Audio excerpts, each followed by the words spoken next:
بہت سے لوگ کہتے ہیں نا مردوں کو 2 شادیاں کرنے کی کیوں اجازت ہے، ایک سے زیادہ شادیاں کرنے کی کیوں اجازت ہے، ان کی تو بڑی موجیں ہیں. لیکن یاد رکھیں کہ جو شخص ایک سے دوسری شادی کرتا ہے نا اس کی سب موجیں ختم ہو جاتی ہیں. دنیا میں اگر بظاہر موج نظر بھی آتی ہے تو آخرت کے اعتبار سے سخت پکڑ کا اندیشہ بھی ہے، کیونکہ اس پل کو پار کرنا انتہائی مشکل کام ہے. بسا اوقات ایک بیوی کے تقاضے پورے کرنا مشکل ہوتا ہے، اس کی ضروریات، اس کے بچوں کو دیکھنا، تو 2 سے تو ذمہ داری دگنی ہو گئی، تو جان آسان کہاں ہوئی اور پھنس گئی. تو اللہ نے عورت کو اگر نہیں اجازت دی تو بڑا سکھ ہے اس میں. سوچیں، ایک شوہر کو خوش کرنا آسان نہیں، کہاں اگر 2 یا 4 شوہر ہوتے تو کس کس کی مانی جاتی.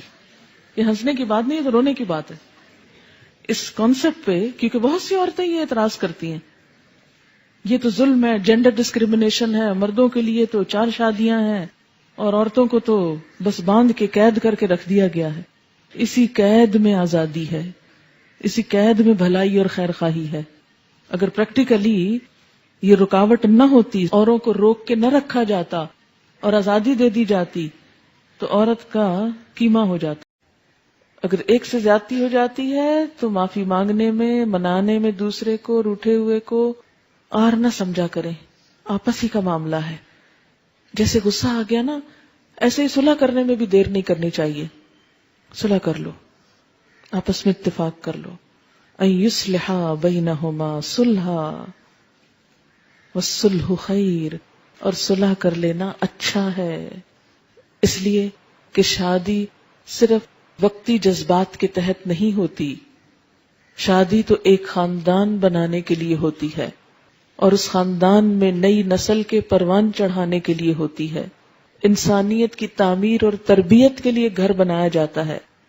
اس لیے انسانوں کی بھلائی، آئندہ نسلوں کی بھلائی اس میں ہے کہ آپس میں بنا کے رکھیں، ایک دوسرے کی عزت کریں، ایک دوسرے کا خیال کریں. یعنی نہ تو مرد چھوٹی چھوٹی بات پہ آپے سے باہر ہو، اور نہ عورت چھوٹی چھوٹی بات کو بہت محسوس کرے، وہ بھی اس کا مزاج سمجھنے کی کوشش کرے. والصلح خیر، اور صلح بہتر ہے. اور صلح کب ہوتی ہے؟ کہیں بھی جھگڑا جب ہوتا ہے تو صلح کے لیے کیا چاہیے ہوتا ہے؟ عاجزی چاہیے ہوتی ہے. یعنی شارٹ ٹرم بات یا ایک وقتی بات کو بہت بڑا ایشو نہیں بنا لینا چاہیے. ہمیشہ ایک وزن کر کے دیکھنا چاہیے کہ ایک طرف یہ ایک چھوٹا سا مسئلہ ہے اور دوسری طرف ایک بہت بڑی زندگی ہے. دونوں کی زندگی تو خیر اللہ کو پتا ہے، لیکن اگر زندہ رہے انسان تو ایک لمبی عمر ہوتی ہے جو اگر دونوں ایک دوسرے سے کاٹ کے گزاریں تو پہاڑ جتنی بن جاتی. اور اگر صلح سے، اتفاق سے، محبت سے گزاریں تو دونوں ایک دوسرے کی ضرورت ہیں. اسی میں فائدہ ہے، الگ ہونے میں فائدہ نہیں ہے. یہ صلح کی بات کیوں کی گئی؟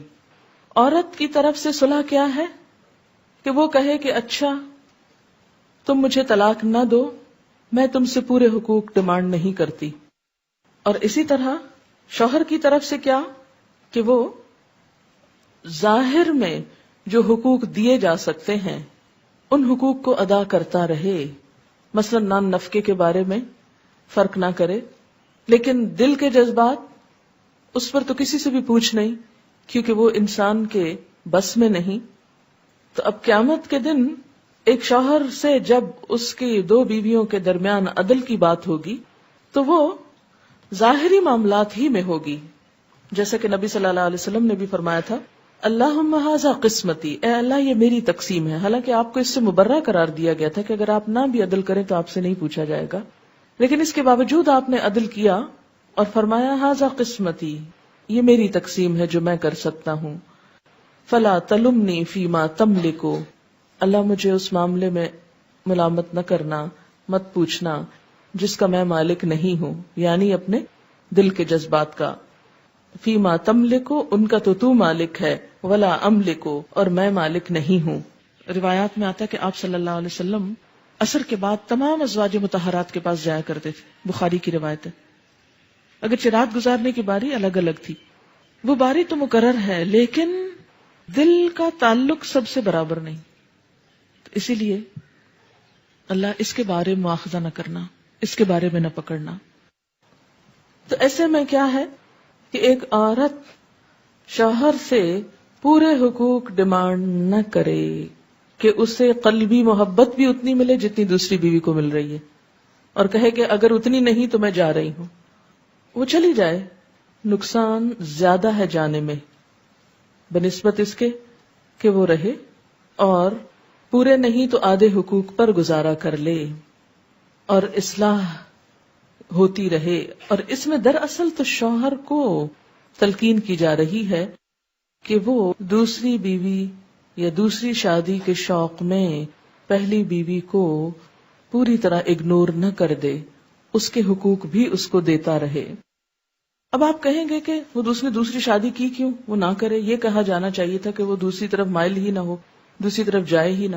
اب دیکھیں کہ بعض اوقات ایسا بھی ہوتا ہے کہ ایک عورت ذہنی توازن کھوئے ہوئے ہوتی ہے، یا ایسی نفسیاتی مریض ہوتی ہے کہ ہر وقت صرف شوہر کو ستاتی ہے، یا بعض اوقات بچے نہیں پیدا کر سکتی، یا کوئی اور ایسا سقم ہو سکتا ہے کہ جو اس شوہر کے قابل نہیں وہ عورت. اب آپ دیکھیں کہ آپ آنکھیں بند کر کے صرف عورت کو حق دلوانے پہ تلے ہوئے کہ ہر طرح کی قانونی جکڑ بندیوں کے ساتھ عورت کو تو پورا مل جائے. تو کبھی آپ نے سوچا کہ دوسری طرف اس مرد کا کیا قصور ہے؟ آخر اس کے بھی جذبات ہیں، اس کے بھی احساسات ہیں، اس کو بھی زندہ رہنا ہے. اب اگر ایک بیوی دماغی مریض ہے یا سیڈیٹیوز پر ہے اور وہ شوہر کے اس کو نہیں معلوم وہ کب آیا اور وہ کب گیا اور اس کی کیا ڈیمانڈ ہے یا کیا ضرورت ہے، تو ایسی صورت میں اگر ایک شوہر گھر میں داخل ہوتا ہے اور ایک بیمار عورت کو دیکھتا ہے اور باہر نکلتا ہے تو ایک بوجھل دل کے ساتھ، اور باہر کی دنیا میں رنگ رنگ کی عورتیں اس کو نظر آتی ہیں، وہ اپنا عزت، ایمان، نگاہ کچھ بھی بچا نہیں سکتا. تو اگر انصاف کی نظر سے دیکھا جائے تو ایسے میں ایک مرد کو اجازت ہونی چاہیے کہ وہ دوسرا نکاح کر لے. یہ ایک انصاف کا تقاضا ہے. اب دوسرا کرتے ہی کیا پہلی بیوی کو گھر سے نکال دے؟ تو یہاں مرد کو کہا گیا کہ نہیں، اسے نکالو نہیں، ظاہری اعتبار سے اس کے حقوق پورے کرو، لیکن اگر دل مائل نہیں تو پوچھا نہیں جائے گا، کیونکہ دل پر تو اختیار نہیں. ایک شخص جب اہل ہی نہیں تو دل کو کس طرح زبردستی مائل کر سکتے ہیں آپ؟ وَأُحْضِرَتِ الْأَنفُسُ الشُّحَّ، اور حاضر کی گئی ہے نفسوں میں بخیلی. شح کہتے ہیں جب بخل کے ساتھ حرص، طمع اور خود غرضی بھی شامل ہو جائے اور دل تنگ ہو جائے. شح بخل سے ذرا مختلف ہے. بخل کے ساتھ ساتھ حرص یعنی لالچ، طمع اور خود غرضی بھی شامل ہو، زیادہ اسٹرانگ چیز ہے. دلوں کے اندر تنگی ہوتی ہے، دلوں کے اندر بخل ہوتا ہے، اپنے زیادہ حقوق لینے کی طمع ہوتی ہے، حرص ہوتی ہے، انسان خود غرض ہوتا ہے. مرد اور عورت اپنی اپنی جگہ اپنے فائدے کی سوچ رہے ہیں، اور یہی چیز آڑے آ رہی ہے دوسرے کا حق پہچاننے اور دینے میں. نفسوں میں حاضر کی گئی ہے شح. شح کہتے ہیں بخل کو، دل کی تنگی کو، جو دوسرے کا حق نہ دینے دے، دوسرے کی طرف جھکنے نہ دے، دوسرے کی طرف مائل نہ ہونے دے، دوسرے کو منانے نہ دے. یعنی دل چاہ رہا ہے منا لیا جائے، لیکن انسان ایک انا کا شکار ہو کے لو میں کوئی ایسی گئی گزری ہوں، میں ہی روز مناؤں، یہ تو معمول ہے روٹنا، تو ٹھیک ہے روٹ کے مزہ چکھیں. چلے ایک دو دن تو کسی کو مزہ چکھائیں، لیکن بہت لمبی ڈال لینا اور کئی کئی مہینوں اور کئی کئی سالوں پہ اور ایک ہی گھر میں رہتے ہوئے بول چال بند، ایک دوسرے کی شکل دیکھنا گوارا نہیں، ایک دوسرے کے ساتھ زیادتی، وہ اس کو موقع ملا وہ اس کے اوپر کیچڑ اچھال رہا، وہ اس پہ اچھال رہی. حالانکہ اللہ تعالیٰ نے دونوں کو ایک دوسرے کے لیے کیا قرار دیا؟ ہن لباس لکم وانتم لباس لہن، وہ تمہارا لباس ہے، تم ان کا لباس ہو. یعنی شوہر بیوی کے لیے کیا ہے؟ اس کا لباس ہے. اگر بیوی اس کی برائیاں کرتی ہے، اس پہ چھینٹے پھینک رہی ہے، اس پہ کیچڑ اچھال رہی ہے، تو وہ اپنا لباس داغدار کر رہی. اور اسی طرح بیوی کیا ہے؟ شوہر کا لباس ہے، اس کی عزت ہے، وقار ہے، اس کا سکھ ہے، چین ہے، زینت ہے. اور اگر وہ دوسروں کو بھری محفل میں بیٹھ کے اس کی برائیاں کر رہا ہے، لوگوں کے سامنے اس کو بدنام کر رہا ہے، تو اس کا نہیں، اپنا ہی بگاڑ رہا ہے، اپنے اوپر کیچڑ پھینک رہا ہے. تو اس معاملے میں دونوں ہی کو احتیاط برتنے کی ضرورت ہے. والصلح خیر، بنا کے رکھو، اسی میں بھلائی ہے، اسی میں عزت ہے، اسی میں بچوں کا مستقبل ہے، اسی میں دین ایمان کی عزت و عصمت کی حفاظت ہے، اسی میں خاندان والوں کے لیے بھی سکھ اور چین ہے. لیکن انسان کا نفس اس بات پر کم آمادہ ہوتا ہے اور صلح یا منانے کی چھوٹی سی قیمت نہیں دیتا، لیکن اختلاف کی، ناراضگی کی بڑی سزا بھگتنے کو تیار ہو جاتا ہے. یہ دل کی تنگی کی وجہ سے ہوتا ہے نا. کچھ عرصہ پہلے میرے پاس ایک کیس آیا، ایک خاتون اچھی خاصی ایجڈ تھی، کہنے لگی 30 سال ہو گئے ہماری شادی کو اور میرے شوہر نے مجھ کو طلاق دے دی ہے اور میرے بچے جوان ہیں. مجھے دیکھ کے یقین نہ آئے کہ یہ اتنی سوبر سمجھدار خاتون، اس کے ساتھ یہ معاملہ کیسے ہو گیا. کہتے کہ بات کچھ بھی نہیں تھی، روزہ کھلنے کا وقت تھا اور بارش ہو چکی تھی، تو شاید افطار کا سامان یا کچھ اور لینا تھا، تو بچے اپنے بھی اور شاید بھائی کے بھی وہ گاڑی میں چلے گئے اور گیلی جوتیاں لے کے کیچڑ والی دوبارہ گاڑی میں بیٹھ گئے.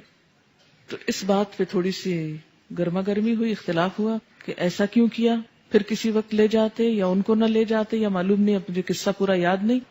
اور چونکہ بھوک لگی ہوئی تھی، افطار سے چند منٹ پہلے کی بات تھی، دعائیں مانگنے کا وقت تھا، تو یہ بات اتنی بڑی کہ بیٹھے بیٹھے اسی میز پر شوہر نے طلاق طلاق طلاق کہہ کے فارغ کر دی.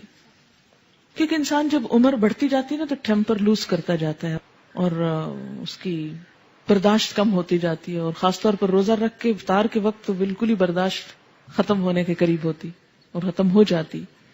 تو بسا اوقات چھوٹی چھوٹی باتیں جمع کر کے، اچھا بعض اوقات صرف غلط فہمیاں، بعض اوقات نکلتے نکلتے دفتر جا رہے نکلتے نکلتے کوئی سخت بات کہہ کے چلے گئے، اچھا پیچھے سارا دن عورت روتی رہی، آج مجھے یہ کہہ دیا. یا گھر آئے چھوٹی موٹی انبن ہوئی، وہ گئے باہر، رات بھر گھر واپس نہیں آئے، اب وہ ساری رات رو رہی ہے، کوڑ رہی ہے. جلد بازی جذباتیت ہی ہے نا، چھوٹی چھوٹی باتیں مائنڈ کر جانا اور اس کو بڑھا لینا اور اس کو غصہ کرنا، برتن توڑنا، دروازے پٹخانا، بچوں کو مارنا، یہ سب چیزیں کہاں سے جنم لیتی ہیں؟ یہ اس دل کی تنگی سے، اس جذباتیت سے. ایسے موقعوں پر کیا حکم دیا گیا؟ وَإِن تُحْسِنُوا وَتَتَّقُوا فَإِنَّ اللَّهَ كَانَ بِمَا تَعْمَلُونَ خَبِيرًا. اگر تم احسان سے پیش آؤ، خدا ترسی سے کام لو، اگر تم احسان سے پیش آؤ، خدا ترسی سے کام لو، تو یقین رکھو کہ اللہ تمہارے اس طرز عمل سے بے خبر نہ ہوگا.